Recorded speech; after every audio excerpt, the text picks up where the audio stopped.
कि उलमा काउंसिल नेपाल ये कोई सियासी तंजीम नहीं है। हमारे माननीय सांसद सिराज अहमद फारूकी साहब इन्हीं की मेहनतों का नतीजा है। हमारे अमीरुल्लाह भाई हुसैन पत्रकार बेशु गौड़ इन्हीं लोगों की दुआओं का नतीजा है कि आज कम वक्तों में ये तंजीम सिर्फ रूपंदेही नहीं बल्कि नवल परासी रूपंदेही कपिल वस्तु बर्दिया बांके प्यूठान दान गुलमी अर्गा खांची रोलपा डोलपा पालपा धरुषा सरलाई सिरा बारा परसा रौदाट सुसरी सप्तरी झापा ललितपुर काठमांडू स्टेट नंबर 5 और स्टेट नंबर जो दो का और इसके अलावा बहुत सारे जिलों का दौरा करके हम लोगों ने 1000 से ज्यादा उलमा को तंजीम में जोड़ने का काम किया है इंशाअल्लाह। और मैं उलमाए नवल परासी, उलमाए रूपंदेही, उलमाए कपिल वस्तु, उलमाए दान को मैं अपने तमाम उलमा को यकीन दिलाता हूँ। सेंट्रल प्रेसिडेंट होने की हैसियत से मेरी बात रिकॉर्ड कर लीजिए। इंशाअल्लाह आपके हर अधिकार की लड़ाई लड़ने के लिए अगर हमें भूख हड़ताल भी करना पड़ेगा तो हम करने के लिए तैयार हैं, मगर उलमा के हक हम दिया करते रहेंगे इंशाअल्लाह। आज जो हम लोग इस कार्यक्रम को जो आयोजना किए हैं, हम बड़े अदब के साथ अपनी 4 मांगें माननीय मुख्यमंत्री जी के साथ हम रखना चाहते हैं। अगर हमारी मांगें दुरुस्त हो तो आप अपना समर्थन भी हमें दीजिएगा। हमारी नंबर 1 आज के इस कार्यक्रम में माननीय मुख्यमंत्री जी से उलमा काउंसिल नेपाल ये मुतालबा करती है, ये मांग करती है हमारी तंजीम कि लुम्बिनी प्रदेश से जितने भी हाजी लोग हज करने जाते हैं, हमारे लुम्बिनी प्रदेश से तकरीबन 300, 400, 500 लोग हाजी हज करने जाते हैं। आज भैरहवा जैसी जगह पर गौतम बुद्ध इंटरनेशनल एयरपोर्ट बना दिया गया है और अल्हम्दुलिल्लाह ये भैरहवा की सरजमीन वो तारीखी सरजमीन है जिस सरजमीन पर हुजूर शेर नेपाल मौजूद है। ये भैरहवा की सरजमीन ये कोई मामूली सरजमीन नहीं है, तारीखी सरजमीन है। भैरहवा में इंटरनेशनल एयरपोर्ट नहीं था, लेकिन आप लोगों की दुआओं से नेपाल सरकार की तवज्जो मबजूल हुई और भैरहवा में इंटरनेशनल एयरपोर्ट बना दिया गया। मैं माननीय मुख्यमंत्री जी से कहना चाहूंगा, बिलाशुबहा आप इस प्रदेश के सीएम होने की हैसियत से आप हमारे सब कुछ हैं। अगर आपके लिए आप अगर आवाज दें हम लोगों को सीएम होने की हैसियत से तो लुम्बिनी प्रदेश का एक मुसलमान आपके लिए जान निछावर करने के लिए तैयार हो। हमारी आपसे जो सबसे बड़ी जो गुजारिश है माननीय मुख्यमंत्री जी, मैं आपसे कहना चाहूंगा खुदा के लिए तो मैं निम्न पूर्वक मैं रिक्वेस्ट करना चाहूंगा कि लुम्बिनी प्रदेश से जो हमारे मुस्लिम हाजी लोग मक्का मदीना हज करने जाते हैं, इनकी फ्लाइट काठमांडू से होती थी। 300, 400, 500 लोग इस प्रदेश से हज करने जाते हैं। आपसे मेरी गुजारिश है कि आप बुद्ध गौतम इंटरनेशनल एयरपोर्ट भैरहवा से लुम्बिनी प्रदेश के हाजियों की फ्लाइट का व्यवस्था करें। और अभी जब मैं ये बात कहा तो माननीय मुख्यमंत्री जी के चेहरे की मुस्कुराहट ये बता रही थी कि आपकी मांग पूरी हो चुकी है। मैं आपको यकीन दिलाता हूं, ऐसा मुस्कुराता हुआ सीएम अगर हम लोगों को मिल गया है तो हमें चाहिए कि हम अपने सीएम से जुड़ करके अपने प्रदेश अपने देश की तरफ में इनका साथ देंगे। दूसरी बात यह है कि लुम्बिनी प्रदेश में भैरहवा में हज हाउस का कयाम होना पड़ा और हमारी दिली ख्वाहिश है माननीय मुख्यमंत्री जी, आज इस मेज पर हमारे बहुत बड़े धर्मगुरु तशरीफ फरमा है जिनसे दुआ लेने के लिए पूरे देश के लोग हाजिर होते हैं, सूफी साहब मौजूद हैं। आज आपको दुआ लेने का वक्त है माननीय मुख्यमंत्री जी। मैं ये चाहता हूं कि लुम्बिनी प्रदेश से 2084 में 2081 में जो हाजी लोग हज करने जाएं तो उनको माननीय मुख्यमंत्री जी के हाथों से फूल माला लगा करके भैरहवा से रुखसत किया जाए।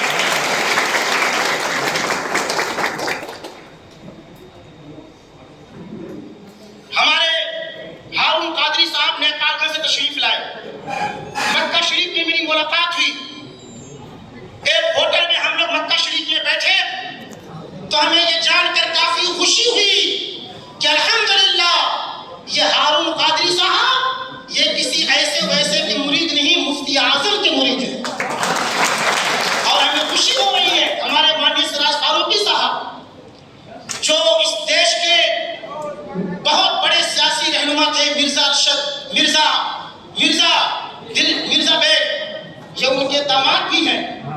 मैं दामाद होने का प्रचार नहीं कर रहा हूं, मैं ये बताना चाहता हूं कि अल्हम्दुलिल्लाह हम लोगों से जितने लोग जुड़े हैं वो सब मसले के आला हज़रत के झंडे को फहराने वाले हैं, सुन्नियत के लिए काम करने वाले हैं। मैंने एक बात रखी मुख्यमंत्री जी से, लुम्बिनी प्रदेश के फ्लाइट का व्यवस्था होना पड़ा और हज हाउस बनाना पड़ा। दूसरी बात माननीय मुख्यमंत्री जी ये है कि आज हम लोग पूरे मुल्क के नेपाल में कहीं पर भी, जैसे मैं धर्म गुरु हूँ, मैं मौलाना हूँ, मैं जनाजा पढ़ाता हूँ, मिलाद पढ़ता हूँ, फातिहा करता हूँ, जो हमारा धार्मिक क्रियाकलाप है ये उलमा लोग करते हैं, तो धर्म गुरु बनाने का, मौलाना बनाने का पूरे स्टेट में नहीं पूरे मुल्क में कोई मदरसा नहीं है। हम लोग मजबूर होकर के भारत जाते हैं। मैं ये चाहता हूँ अब हमें किसी मुल्क का सहारा न लेना पड़े, इसी देश में ऐसा इंतजाम हो कि हम इस देश में पढ़ करके इस देश की रखवाली का काम करें, इस देश की हिफाजत का काम करें। इसलिए एक बढ़िया मदरसे का भी व्यवस्थापन होना पड़ा और मौलाना लोग जो पढ़ा रहे हैं इनकी मुंशी, मौलवी, आलिम की मार्कशीट हम लोगों ने बहुत मेहनत किया था, तो रेगुलर मार्कशीट का इक्विवेलेंस समकक्षता मिलने लगा, लेकिन 7 महीना पहले, 8 महीना पहले प्राइवेट मार्कशीट का समकक्षता रुक गया है। मैं आज के कार्यक्रम में माननीय मुख्यमंत्री जी से मैं गुजारिश करूंगा कि जितना जल्द हो सके ये केंद्र में बात करके पूरे देश के उलमा की मार्कशीटों का, प्राइवेट मार्कशीटों का समकक्ष दिलाने का काम करें इंशाअल्लाह। दूसरी बात यह है कि आज अगर पूरे नेपाल में अगर कोई पीड़ित समुदाय है तो मुस्लिम समुदाय है, और मुस्लिम समुदाय में अगर कोई सबसे ज्यादा दुखित है तो उलमा है, मौलाना है। इनकी सैलरी, इनकी तलब, इनकी तनख्वाह 4,000, 5,000 इंडियन या 10,000, 12,000, 13,000, 15,000 नेपाली इनको तलब दिया जाता है। मैं ये कहना चाहूंगा माननीय मुख्यमंत्री जी से, उलमा काउंसिल नेपाल के सेंट्रल प्रेसिडेंट होने की हैसियत से मैं माननीय मुख्यमंत्री जी से मैं रिक्वेस्ट करना चाहूंगा कि जितना जल्द हो सके ये मदरसे आपके हैं, हम सब आपके हैं।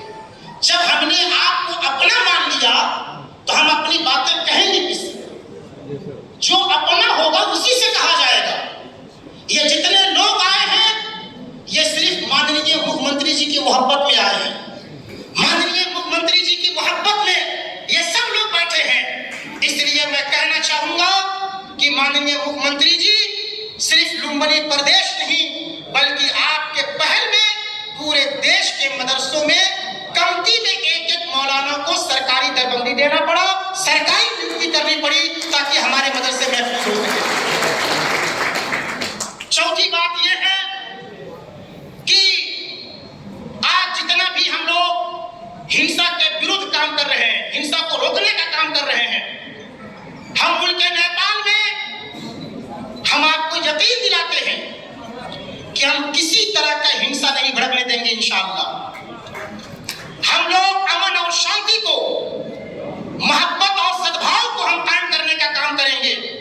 यही वजह है कि 1499 मोहम्मद जयंती के शुभ अवसर पर उलमा काउंसिल नेपाल ने राष्ट्रीय लेवल पर नवलपरासी जिला सदर मकाम परासी में एक राष्ट्रीय एकता सम्मेलन का आयोजन किया था, जिसमें इस देश के सम्माननीय उपराष्ट्रपति को बुलाया गया था।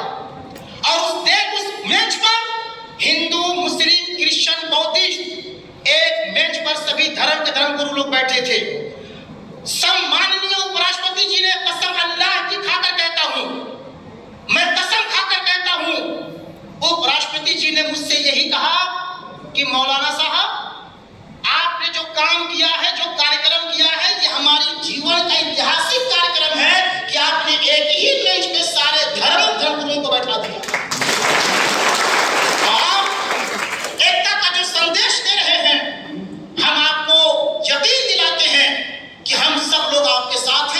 कौम के साथ हैं। मैं इस देश में अमन और शांति फैलाना चाहता हूं। किसी धर्म के माबैन धार्मिक हिंसा के खिलाफ हम लोग हैं।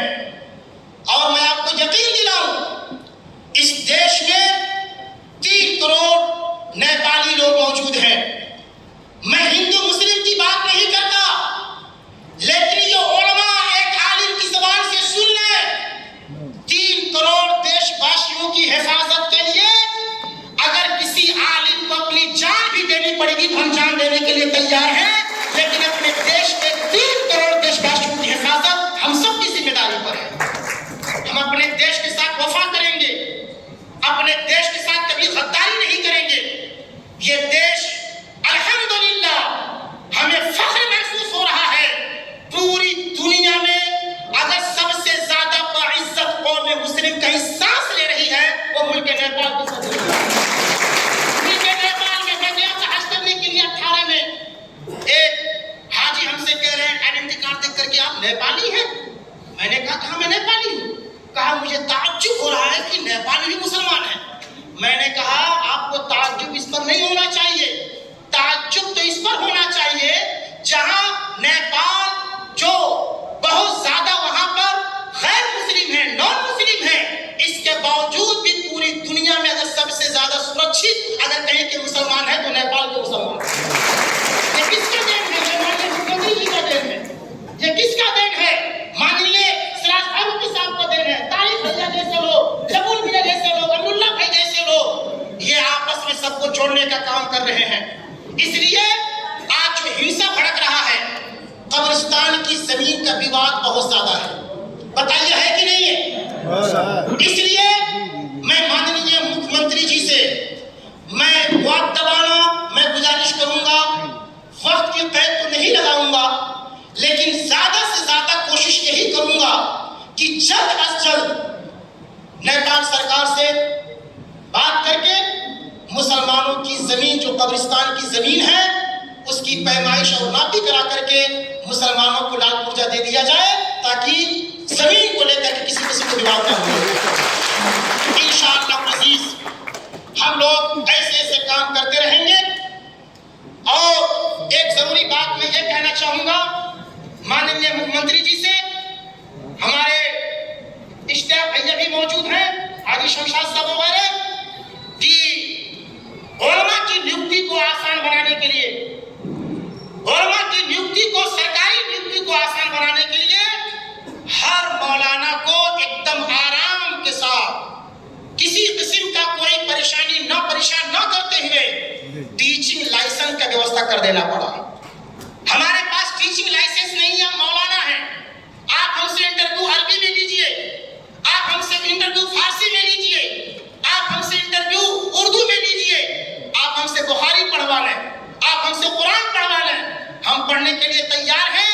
इसलिए मौलाना को टीचिंग लाइसेंस देने के लिए अगर आप अंग्रेजी में बोलवाएंगे तो नहीं बोल पाएंगे। इसलिए आसानी के साथ, हालांकि इस वक्त मौजूदा सरकार, केंद्रीय सरकार, स्थानीय सरकार, प्रदेश सरकार मदरसों के साथ अल्हम्दुलिल्लाह एक अच्छा रवादारी का मुजाहरा कर रही है। और इस वक्त मदरसों में अंग्रेजी तालीम पर भी काफी तवज्जो दी जा रही है, असली तालीम पर भी काफी तवज्जो दी जा रही है। आज के इस कार्यक्रम में माननीय मुख्यमंत्री जी को मैं कहना चाहूंगा, हमने भीड़ नहीं जमा किया है। अगर हमको भीड़ जमा करना होता तो पूरे लोग समझते हैं कि मैं 25-30 बसें में मंगा सकता था, लेकिन मैंने कहा भीड़ नहीं चाहिए, ऐसे लोगों को चाहिए कि जो एक फर्द पूरी कौम की हैसियत रखता हो, एक कौम पूरे समाज की हैसियत रखता हो। हमने चुन चुन करके जिम्मेदारों को बुलाया है। इसमें अजहरी भी साहब लोग मौजूद हैं, जो दुनिया की सबसे बड़ी यूनिवर्सिटी है जामे अजहर मिस्र, वहां के भी फारिग तलबा यहाँ पर मौजूद हैं, जो अल्हम्दुलिल्लाह समाज में सद्भाव बढ़ाने का काम कर रहे हैं। तो उलमा के लिए टीचिंग लाइसेंस, मदरसों में उलमा की दरबंदी, कब्रिस्तान का लाल पुर्जा, मौलाना लोगों की मार्कशीटों का इक्विवेलेंस, और लुम्बिनी प्रदेश के हाजियों की फ्लाइट हैरामा एयरपोर्ट से होना पड़ा। बताइए हमारी मांगे ठीक है कि नहीं है?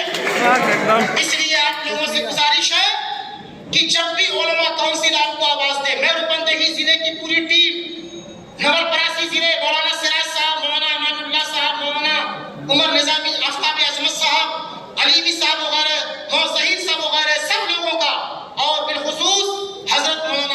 साहब किबला का और तमाम उलमा बंदेही की टीम जो हमारी है, मैं शुक्रिया अदा करता हूँ। रात दिन एक करके इस कार्यक्रम को कामयाब बनाया गया है।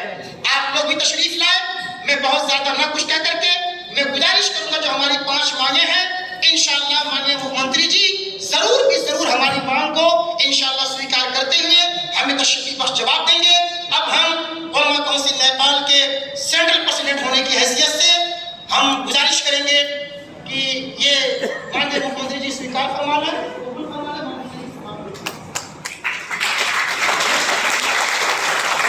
शुभ कार्यपत्र हस्तान्तरण गरिदिनका लागि म उलमा काउन्सिलको टिमलाई अनुरोध गर्दै ग्रहणका लागि माननीय मुख्यमन्त्रीजीलाई म हार्दिक अनुरोध गर्दछु। र त्यसै गरी नेपाल हज समितिलाई पनि हस्तान्तरण गरिदिन हुनका लागि म केन्द्रीय अध्यक्षलाई हार्दिक अनुरोध गर्दै ग्रहणका लागि म समितिका सदस्य जनाब जबुल मियाजीलाई म हार्दिक अनुरोध गर्दछु। धन्यवाद। उलमा काउन्सिल नेपालका केन्द्रीय अध्यक्ष, उहाँले कार्यपत्रको मुख्तसर कुराहरू